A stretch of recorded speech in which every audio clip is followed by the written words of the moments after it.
What do you do when everything that once defined you is stripped away? Well, I've hit a new milestone. I had some real serious health issues this last year, and this is why we build a reservoir of discipline. This is why we become anti-fragile, because you never know when you're going to have a substantial change the way your life goes. I ended up with heart problems this year. From peak physical fitness to facing heart surgery, Brian Hill, one of the most respected minds in self-defense and personal growth, opens up about the scariest moment of his life and how he chose discipline, purpose, and faith over fear. The one chance we have at true immortality is leaving this place better than we entered it. And the only thing to invest in is always people. Everything else will fade. And watching somebody grow and knowing they're going to help other people grow is a very fulfilling way to live your life. It is the ultimate of Jesus's teaching, to live the way and to be a part of it and to help people grow and to see the difference. Tune in for a conversation that will challenge how you think about resilience, identity, and what it really means to keep going when life knocks you down. If you've ever questioned your path, this episode will help you find your footing again. If you're new or watching this as a replay, welcome. I'm so glad that you're here. Please subscribe on YouTube, Rumble, Spotify, Apple iTunes, and anywhere else that you can see me or hear my voice. If you don't want to miss another episode of Defenders Live, you can join our free community at defenders-live.com and become a free subscriber. Lastly, if you're looking for exceptional firearms or self-defense training, go to defenders-usa.com and look at their calendar to see what training is coming to you this year.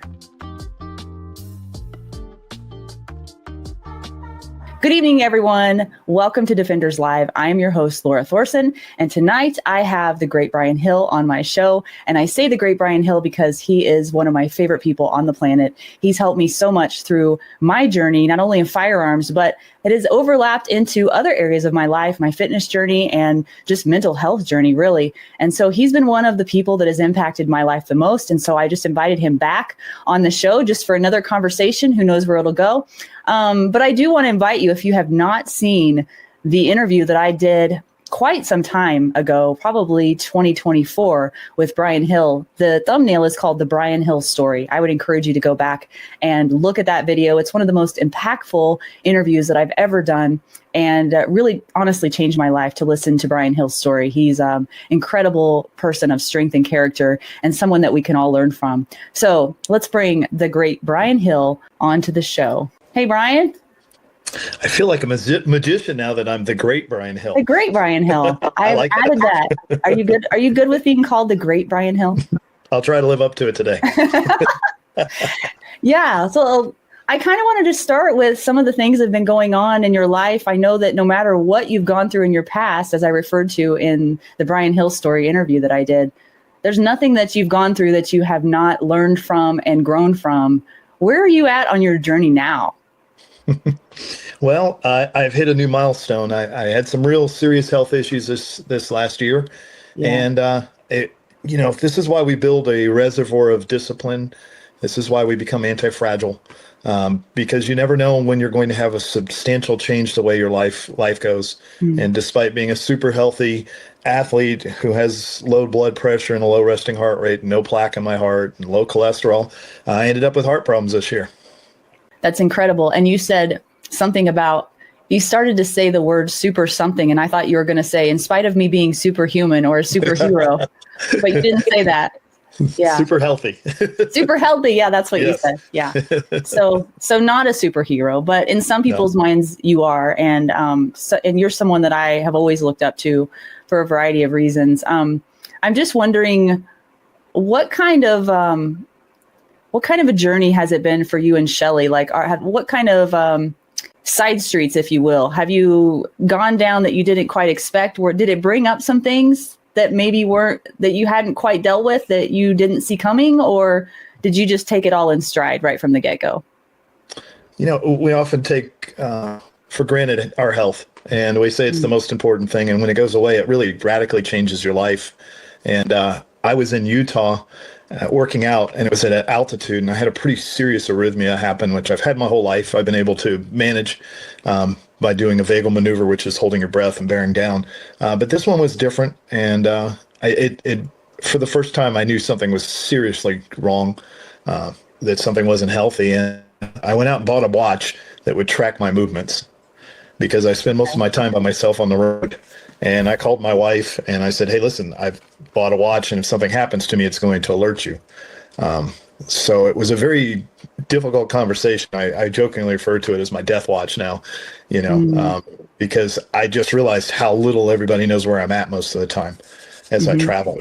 And to have that conversation with your wife is difficult. And I don't think it really hit her yet. She thought I was just, worried and concerned for her, and not, maybe I underplayed it with my health too. Who knows? I'm not the most expressive on that, but it was a very difficult conversation. And then as the problems grew, I had to sit her down and say, "Hey, listen, I can't sit at home. It's not my nature. I can't give up my life. I've given up," and we'll get into it, I'm sure, multiple things already.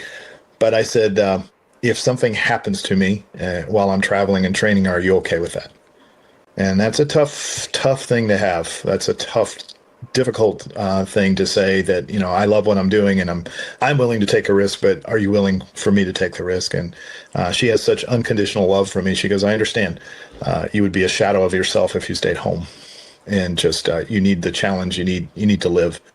So that was a very difficult thing. I think it's really grown us closer, but we always figured it would be more on her side of the house because I'd always been I've been healthy. I never had any problems. This is my real first trip to the doctor that wasn't a surgery because I got injured. And how long ago was this? This happened.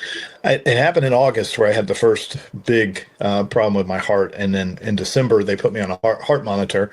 And like I said, I've been dealing with these arrhythmias my whole life, but my cardio's never been as good as it should been. I did a VO2 test in Colorado at the Olympic Training Center, and I just struggle a little bit cardio-wise as an athlete. But I just figured it was kind of because, I walk at 220. I'm just a bigger guy. Maybe I'm a bit lazy on cardio. But it turns out that maybe some other stuff was going on. Yeah. And, so the first time the doctor caught it on the heart monitor, which I felt was a little arrhythmia, they sent me to the hospital immediately. And I had SVT, which is supraventricular tachycardia in the upper heart, where it beats too fast. But I also had paroxysmal AFib, which means the bottom isn't pumping blood very well. Wow. So, yeah. And, it's so hard to get tests now. The doctor just hospitalized me so I could get the test in the hospital, which was incredibly useful. And then we started a journey that probably ends up tomorrow with a cardiologist, my last appointment in 6 months. And I've been through every test known to man and one surgery, and rebuilding my life and changing my diet and cutting caffeine out and becoming a cardio monster. And that's a lot. Yeah, it is. But I never would have gotten it done without Shelly, because she can navigate the medical system. She was in the medical system, so we got things done really quickly. Yeah. It seems really slow since this is April, but it was incredibly, we've really, for American medical care, we've been on the fast track. So, yeah, I can imagine how she's advocated for you. She is definitely an advocate by nature. Yeah. I'm curious to wonder, I called you the Great Brian Hill when you came on, and one of the things I love the most about you is your honesty. And so even though you're a superhero to so many people in so many ways, part of, for me, the thing that I love about you the most, here I go, is even though I know it's hard for you sometimes, you do have a vulnerability about you. You speak truth. And you might not always get mushy like I do when you're doing it, but you do have a level of vulnerability. And I think people think vulnerability means crying all the time. And to me, that's not what vulnerability is. It's someone who I believe is willing to be open and honest, even when it's hard. And I just wonder, was there ever a moment when you were going through any of that you just described, where you got a little bit emotionally hijacked, where there was a shot of fear that just really took you by surprise and you had to kind of reset yourself? Could you speak to anything like that? Because I think we could all learn a lot from that. Yeah, there were two. One was more physical that ended up emotional, but I went for a ruck because I had no answers before this, and I went for a ruck, and I was on what I jokingly refer to as heart attack ridge now. And I had a big one. I had a real problem. It's like nothing I've ever had with my heart before. And this was after the hospitalization. But I was deep in the woods in North Georgia in the mountains by myself. Wow. And I had two choices. I really wanted to just sit down and not go any further. And it turns out later that, I had what they call an acute cardiac event, which means I was throwing protein out of my heart because the muscle was in trouble. And I just decided that if I waited and tried to call for help, I could be there for hours or I could walk out. And it would seem like a very clear choice, but one of the most difficult first steps I've ever taken, just to get my feet moving, keep myself going forward, because I was utterly alone in that moment. But because my life has been this embracing of suffering for meaningful events and making myself stronger, I was able to walk all the way to the truck, and I'm sure I got some divine help along the way.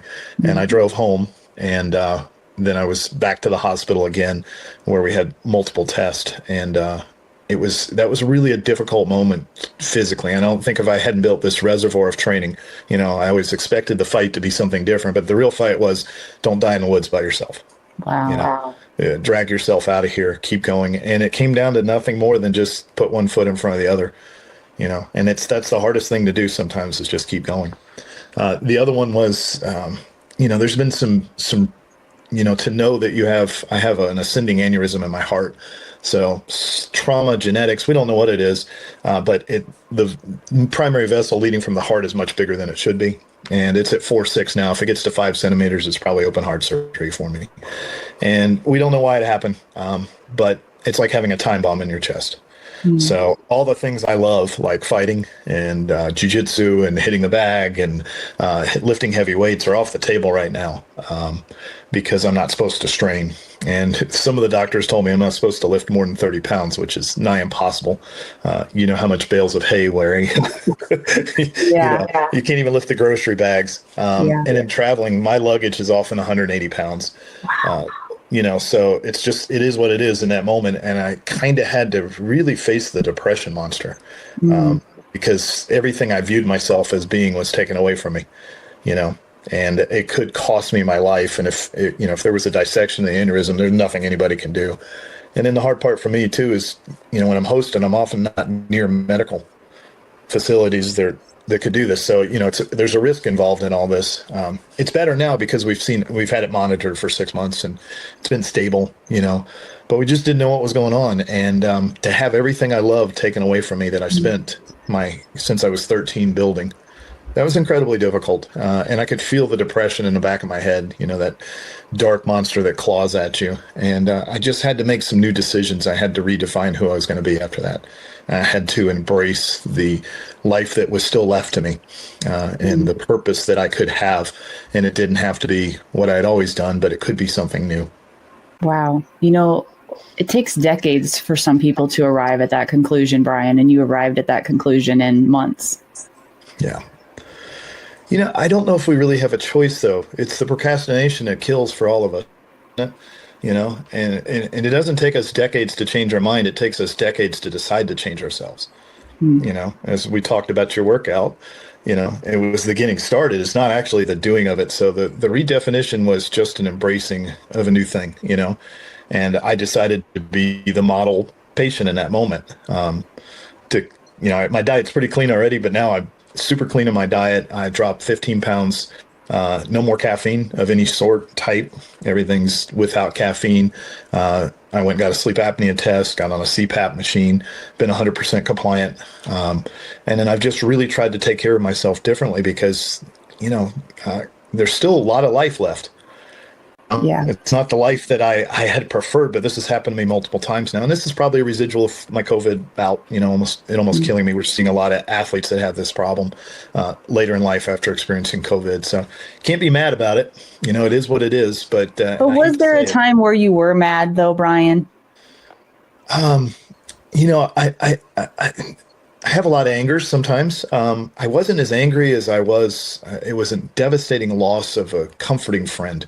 That could deal with it. So how do I deal with these emotions that I had when I could go hit the bag or go work out or define myself as a warrior, And I felt this before when I quit fighting.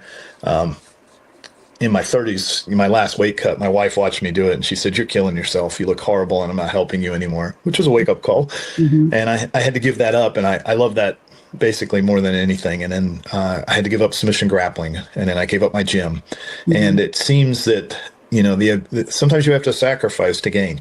Mm-hmm. You have to let that go and do something more. So it was difficult, but it was more a deep sadness, as if I buried part of myself. Grief. Real grief in that moment. I had to find something that I was passionate about and purposeful, mm-hmm. because otherwise the hole was opening and pretty quickly. Yeah. And so, but, unlike some people, sometimes you have this moment, it always struck me, William April said this, that you're only seconds away from the victim pool. Mm-hmm. One injury, one gene altering, anything changing, and it's always struck me as that. And what happened was I just stepped to the other side, and suddenly I was a different person in that moment. But the core of who I am didn't really change. The spirit, the love of life, that didn't go away. Mm-hmm. It won't, and I refuse to live in fear. I will face it and do the best I can with it. And it doesn't mean I don't have my bad moments, mm-hmm. Because my job's pretty lonely sometimes, traveling amongst strangers, and you can really start to eat it yourself. But as I've always preached, and thank God I'm not being a hypocrite in this moment, is find your purpose, find something that you're passionate about, pursue it. And thankfully shooting is still enough of that for me, that it can fill those dark areas, and teaching even more so. Yeah. Yeah, I do believe that's your life's purpose. And I really think whether you're on a range or not, that's your life's purpose. I think you're just a coach. You'll always be a coach. It's interesting that you talked about, I know anger in the past has been one of the biggest struggles that you've had. And so that's why I asked you, if you were angry about this and did you let that out? And the reason I asked you that is because I've learned recently that actually there is a healthy way to express these emotions. And in fact, not expressing them in a healthy way is detrimental. And so even though it's hard to do, it's hard for me to do, I've learned ways to get really pissed off sometimes in a safe place, in a healthy way, and just let it out and let it move through me. And the difference in doing that versus holding everything in and carrying it with me, I've found like a remarkable freedom in doing that. And I've always looked at my emotions as a negative thing most of my life, because as you know, they're always right behind my eyes. And, but I've learned now that in some ways they're a gift, because they can be expressed and I can move through them and I can move on from it. Like I almost feel bad now for people who can't or don't express emotions, because I imagine it being a heavy thing that they carry, even if they don't consciously know that that's what they're doing. So that's one of the things I've learned recently. There's a lot of things that I've learned, Brian, since I first met you. I think I first met you back in 2022. So it's been 3 years. It feels like it's been a decade for me. I don't know if I've just fast tracked these last 3 years or what has happened, but the growth that I've experienced because of people like you in my life has been just exponential. And I'm forever grateful to you for that. And I have learned more about myself, I think, than ever before. And one of the things that we talked about before the interview was you said something about, oh, you're looking really fit or something. I said, yeah, by Google standards, it says I'm now, an athlete form or whatever, there's the body fat percentages or whatever. And you said to me, that must have been really difficult. And I said, actually, it wasn't that difficult. This is what's really weird, Brian, is I think so many people's idea of something impossible in their mind, the idea of it is the block. For me, that's what it was for years and years. The idea of the thing I thought I wanted or the place I wanted to be seemed so far away. And that is what blocked me from taking the first steps to do it. Or I would dabble in it and then I would quit, And what I've learned is that when you have a clear path, which you talk about in setting goals, when you have a clear path and clear steps to take, it's really not that hard once you make the decision, once you truly are honest with yourself about it and make the decision to do it. For me, it was like, oh, this is what I have to do. Oh, that's simple. It's not easy every day, but it's simple. And I show up and do the thing, and voila. It's like, if I would have known that it was actually attainable all these years ago, I would have started so much sooner. And that's why, when I talk to people, I'm so inspired and I encourage so much, is because it's like, I'm not special. You've said this before, right? You've said about yourself, I'm not special. I don't feel special at all. I'm the same person I was before. And anybody can do this, Brian. Literally anybody that sets their mind, they can do it. And it's not through willpower, it's through discipline. And it sure does help to have people supporting you along the way, helping you find the path. That was the thing for me. I just didn't know what the path was. I educated myself on things I didn't know before. And then I just said, okay. And the other thing that helped me too was I didn't, now there were times when I did, but I've been working on it.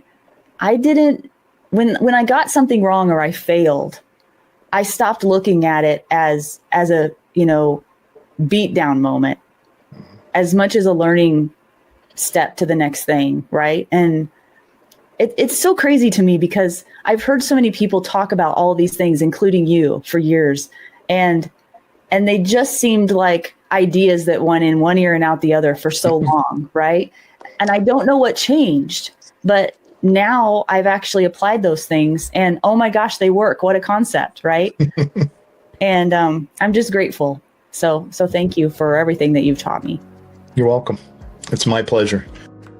Hey guys, I want to offer you something that is a personal touch, something special that I can share with you to help you grow and develop along this journey in this path as a defender. And what I'm offering is a monthly live call that you can participate in. And we're going to be talking about the 4 areas that I believe all defenders of life should be strong in. And those are physical fitness, emotional fitness, spiritual fitness, and training. So if you're interested in learning about those things and developing yourself throughout that journey, I'm here to help you. And I want my paid subscribers to have that personal touch of getting to talk with me one-on-one in this group call and sharing with others and encouraging others along this path. So if you'd like to get in on those calls, go to defenders-live.com, become a paid subscriber. I cannot wait to see you there. And thank you so much for your support of Defenders Live.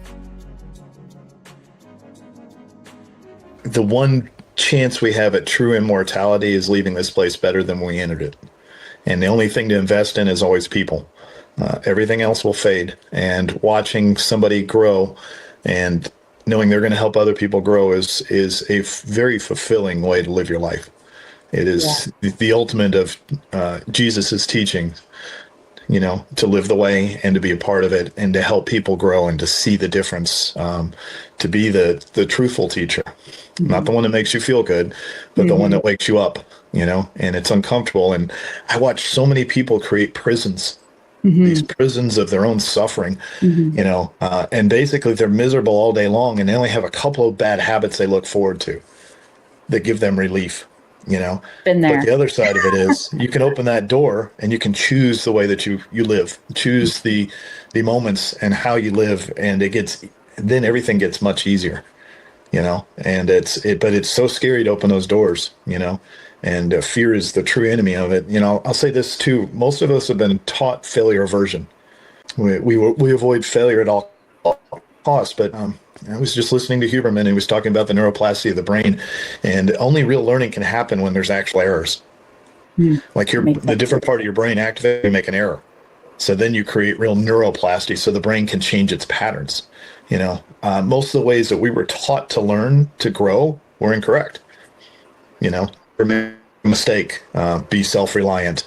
All those things trap us because we avoid the failure and then we don't reach for help and we don't see that we too can get to the same goal as everybody else can, that it's not a special destination. It's just the willingness to step forward. It's totally true. And it's like the most courageous thing in the world to just be honest sometimes. And also the other thing I've learned too, and I'm not saying I'm like perfect at any of this. No one is. I mean, I'm a mess. We're all a mess at times in our lives. But having true compassion for myself is something that I've had to learn. And it's not always been easy. But I can tell you that I never saw the value in it until I went on that 10-mile run. And when I had true compassion for myself in that run, it's like it allowed me, it unlocked this new level of joy and celebration that I never allowed myself to experience before. And it's like I'd been holding back this gift for so long that was available this whole time. And for whatever reason, I didn't value myself enough, or I didn't feel like I was worthy. I don't know what it was exactly, but probably some of those things. And when I just like, I guess, looked at myself through a new lens, I mean, I literally had gratitude for my legs the last mile of the race. Like, they were in pure pain, pure pain.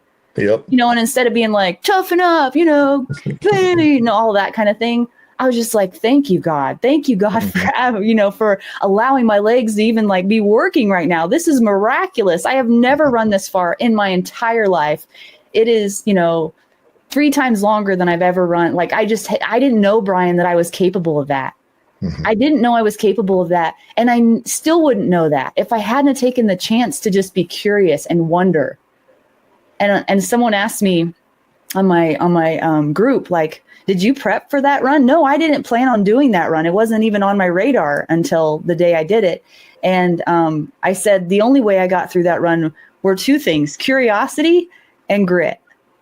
And I took care of myself through the run too. There were times I had to walk for a little bit and then start again, and I think that's compassion too. It's like, yeah, there's limitations, but if I just keep resetting the goalpost as I move along here, I can get to the next thing. I can get to the next thing. It's not about, you talk about being outcome focused or process focused. The only way I got through that 10-mile run was being process focused.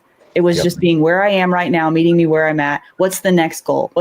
And usually it was like the next hill or the next, whatever in my mind, keep looking ahead, keep going forward. And I think it's so symbolic of life. That entire run was incredibly symbolic of life, because there were moments in that run where I was the lowest of low. And there were moments when I was the highest of high, just feeling like I was, floating, across the ground. And so it was really an eye-opening experience for me. And I can kind of see why people get addicted to it now. It's what we're missing, though, isn't it? It's the ritual. It's the symbology. It's, we used to have these sort of things as human beings, and we had teachers, we had mentors, and we had rites of passage. And now people are so distraught because life is so easy for them. And they feel no meaning in it. And, when you're talking about that as an athlete, we call it the eternal now. There's just now. There's no future. There's no past. It's just now. And it's interesting. It lights up the gratitude section of the brain. Because you become so fully immersed and so fully present, and every step has a symbol, has a meaning. Every distance is a victory.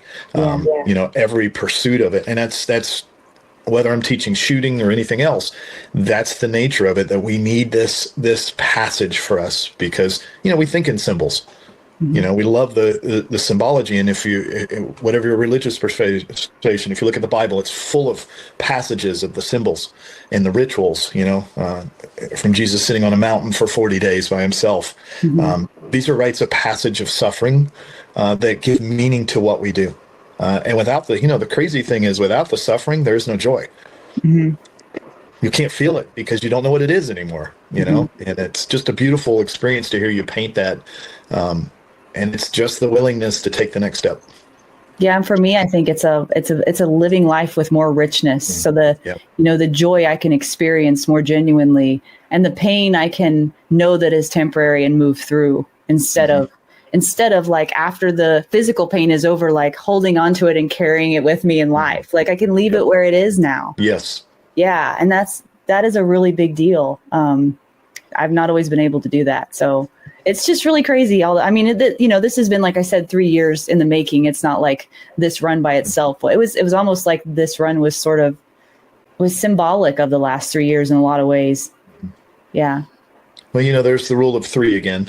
It takes 3 seconds to make a change, and 3 minutes to make it meaningful, and 3 hours to practice it. And then it takes 3 weeks for it to become yours, and 3 months to make one habit change. So in 3 years, you've made 12 meaningful changes in your life. And you become a new person in 1,000 days, roughly. You have become something new, but still the same. a better version of yourself that's been filtered. All the excess baggage goes away. And then, like, I'm at the other end, in my life, because I'm 60 now.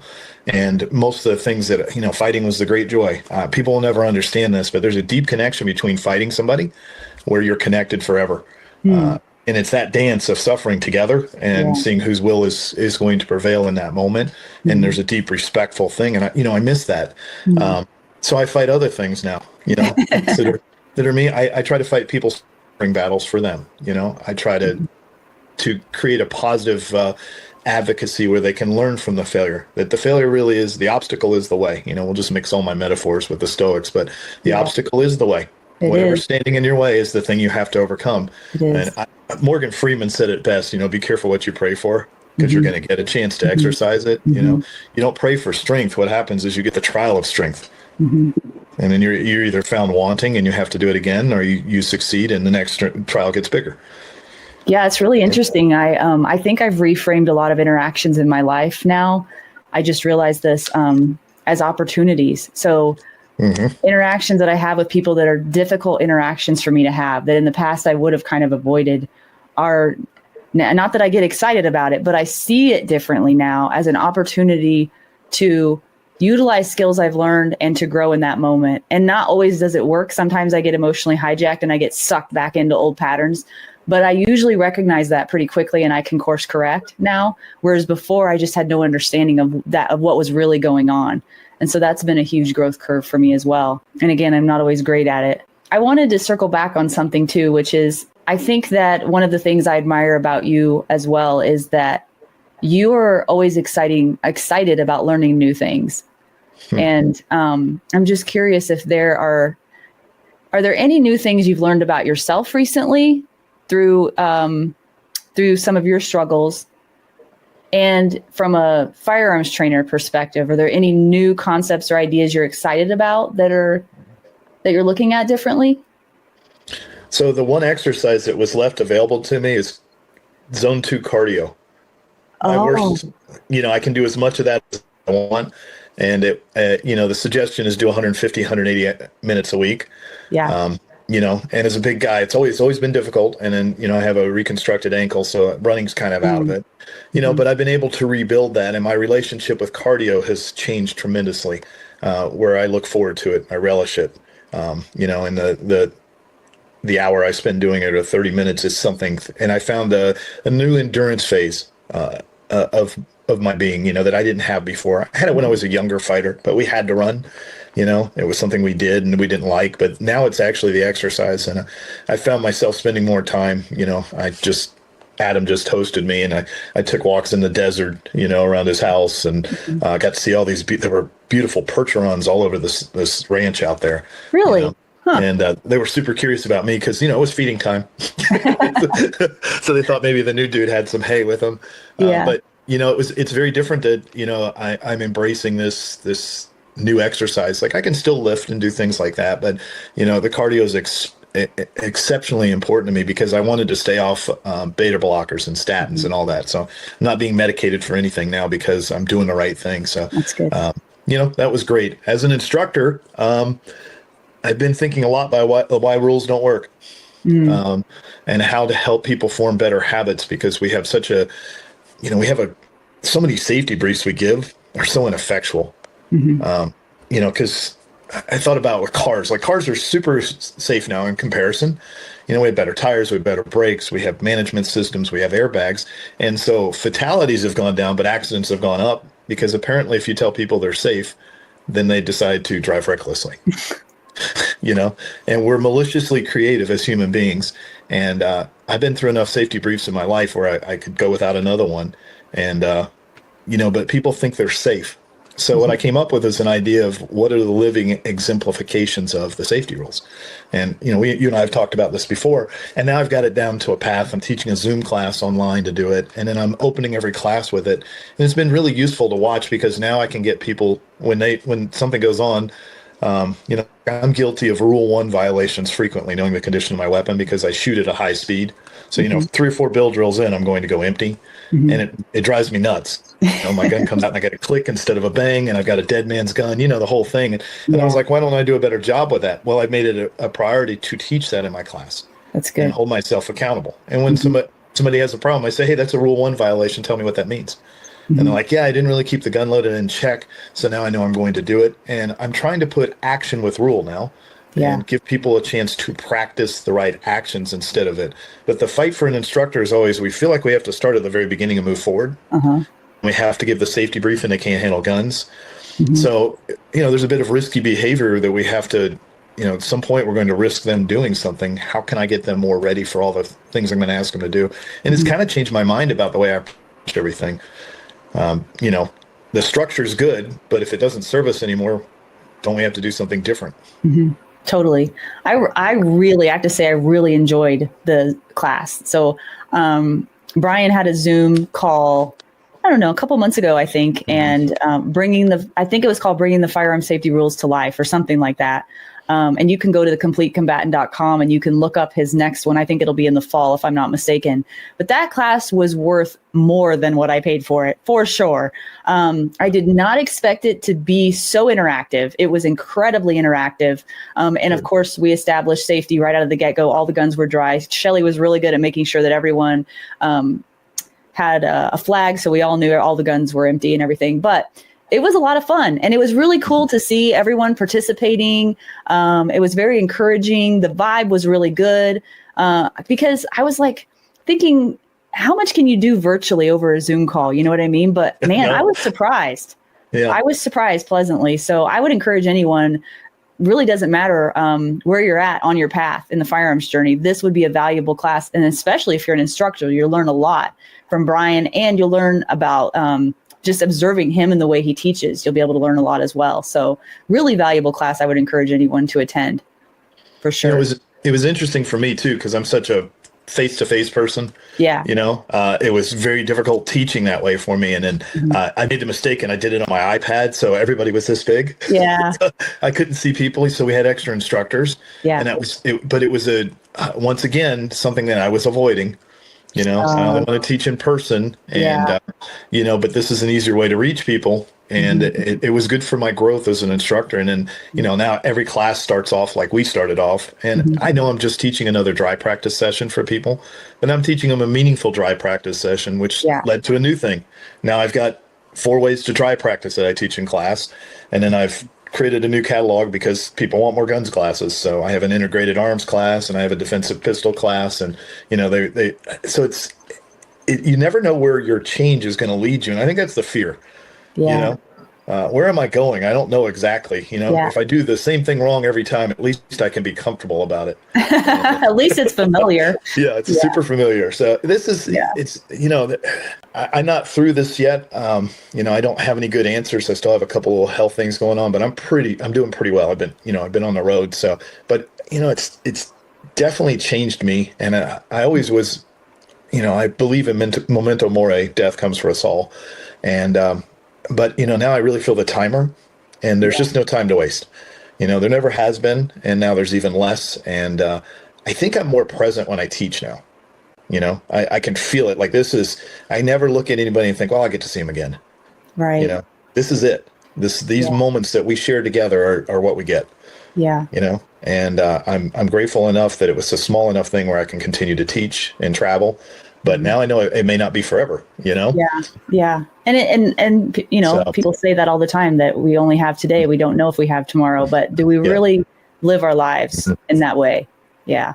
So it's a good reminder for sure. Like you were talking about, it changes the way you interact with people too. That's the only thing we really have control over is our interactions, the depth of our interactions. And I found that I have more grace for people, but I'm also a bit more brutal in certain ways, of not cutting as easily. I've less time, try to find a way to get to the lesson quicker, and not think, well, it'll happen somewhere along this 2-day class. Wow. A lot of insight that really makes me think about my life differently too. And I'm really looking forward to seeing you in Montana in July. Me too. I hope. I think there's only like 2 spots left in that class. So if any of you that are watching want to get in on that class in Montana, it's the Inner Game of Shooting with Brian Hill. I would say one of your best classes of all time. They're all really good, though. They're all really up there, but it's one of my favorites. So but this one's in Montana. I know, in July. So it's in July. Perfect. Yes. It doesn't get much better. It really doesn't. We're only an hour away from Bozeman. You could hit Yellowstone while you're here if you wanted to. Lots of great opportunity for a nice vacation, and you get to train with Brian Hill. I mean, what more could a person want? If you're interested in that class, you can go to thecompletecombatant.com. You can sign up. Maybe you can get one of the last spots available. But I can't tell you how excited I am. Just be prepared, because the Tigger side of me will probably come out when I see you. I have this bouncy, dancy, excited thing that I do often. And I used to kind of repress it and be careful about when I did it. But man, I'm just living life more fully now and embracing who God made me to be. I'm stepping into it now, and in part thanks to you.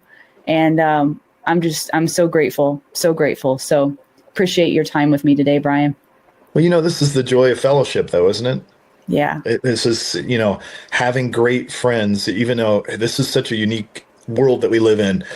You and I can have a good, deep friendship, even though we're thousands of miles apart. Yeah. It's a wonderful thing. As much as we all hate the internet occasionally, that's one thing I really notice. And, your spirit is a horse, I'm sure. And, horses dance, so get after dancing and have that joyous moment. And my one thing to say, so many of us live for other people's expectations. Yeah. And they're never happy with us anyway. Mm-hmm. No matter what we do, they're never happy for us, in that way. But our good friends are the ones that celebrate our victories and sit with us while we suffer. Yeah. And we should be the same sort of friend to ourselves, always, and it's a great opportunity to talk about these things, and hopefully I don't know if it inspires people, but hopefully it'll motivate people I think it'll inspire them to get up and do it, because we have intrinsic motivators that we all have to have, and that's passion, purpose, curiosity, mastery, and autonomy. And these are the only reasons you do things. It's got to be your idea, and you want to be a better version of yourself, and it's got to be something interesting, and it's something that calls to you, and then you've got to feel deep passion. And I distrust people without passion inside them. You know what I mean? Yeah. I'd rather you get angry or you laugh too hard. I want passion in people. I want them to be alive and full of themselves. And, nobody's a cold cyborg. Like, a friend of mine is a very high level performer. Yeah, and we've had deep talks about it, and everybody's like, he's so cool. And sometimes I get this too. I look a little bit like a robot, but it ain't like that on the inside. Yeah. It's a hurricane in there. It's an absolute mess for all of us. So totally agree. I'll still never forget the day that I found out you were a mess on the inside, because you seemed like the opposite of that on the outside. I was actually relieved, I think, in some way, because I'm like, he is just a human, just like me. Mm-hmm. Yeah. Yeah. Shelley encourages me to make mistakes in front of people and to let my sense of humor out too. Yeah. She's like, they don't know you the way I do, and they should, and she goes, it's okay if you make a mistake occasionally, and sometimes it doesn't happen so much in shooting class, because I practice, and most people don't notice the mistakes. So now I point them out and say, this is my mistake. You point them out and tell a silly joke about it. And that's what you're doing in that moment, Brian. You're being a good role model. You're showing them how to do it. Yeah. Because we're all going to mess up at some point, and conversation you have with yourself after that is what matters, and how you frame it in your mind and what you do about it. So in that moment you are demonstrating, you're literally demoing failure, which is exactly what we need. Yep. Yeah. Isn't it funny how we avoid all the meaningful things? So I've been avoiding them most of my life. Me too. But I didn't realize it. Yeah, I didn't realize it until a few people showed me a different way. So I'm just full of joy and gratitude, and I got more zeal now than I think I've ever had before. Yeah. Yeah. But you've collected a lot of good people, you really have. And so that speaks highly of you, because like attracts like, And I know you've said it to me, and I'm sure you've said it to Adam and other people. I don't know why you guys spend the time or what you see in me, but now you know. Yeah. And it's some people have this ability to want to improve, and I feel bad for the ones that don't, because it must be really tough. I really feel for them to be stuck. And, I feel for them too. I see so much potential in people on the daily. that they don't see in themselves, and it just hurts my heart, Yeah. that they won't step into it. And I almost didn't either, but Well, we need teachers like this that believe in the best versions of ourselves. yeah. One of the problems with education is it's become a guided learning, provide the answer, you repeat the answer, and therefore you're educated. But, as our journey has been, it's been more questions than it's been answers, and drawing your mind to the program that runs behind your eyes is super empowering at the end of the day. Oh my gosh. That is really what it all boils down to, because I would say my transformation's been from the inside out, not from the outside in. Yeah. Yeah, for sure.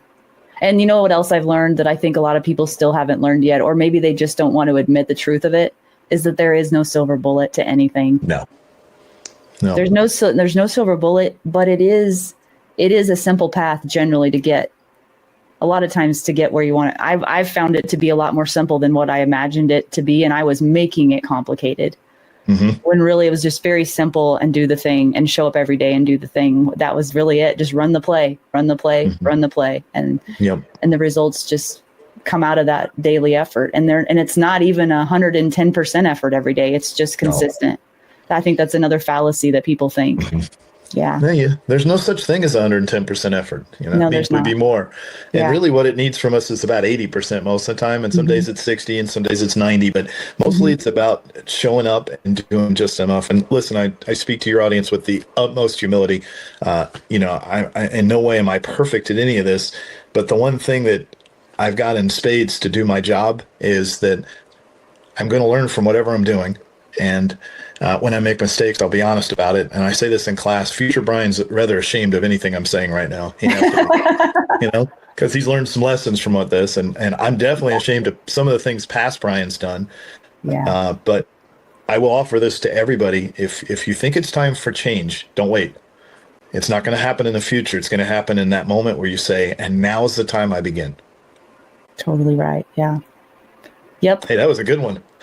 That was a good one. Write that down, people. Quote of the day. Well, thank you so much, Brian, for your time. I can't wait to see you in Montana in July. And you've been an inspiration to me. And I'll continue praying for you and for Shelly and for your family. I'm just really, really honored that you came back on again. I don't know how many times it's been now, but you're always available. And I just really appreciate you. Well, I'm so grateful to you and to your audience, and there were so many kind messages and so much support, and it was just wonderful. People just reaching out and, offering help and offering prayers, and all that makes a difference. It's sometimes I feel I'm a little more uncomfortable with that kind of attention because of my background, and people offering love and support. I feel myself fidget occasionally about that. So it was really wonderful. And I just can't help but appreciate everybody. And this has been a great venue for doing that. And thank you to your audience. And thank you most of all for stepping into this job and doing it. It's important. Still going strong, Brian Hill. Still going strong. Yeah. I know. Until next time. I hope I can make 20 more appearances. So start counting down. Yeah, just don't make them every month,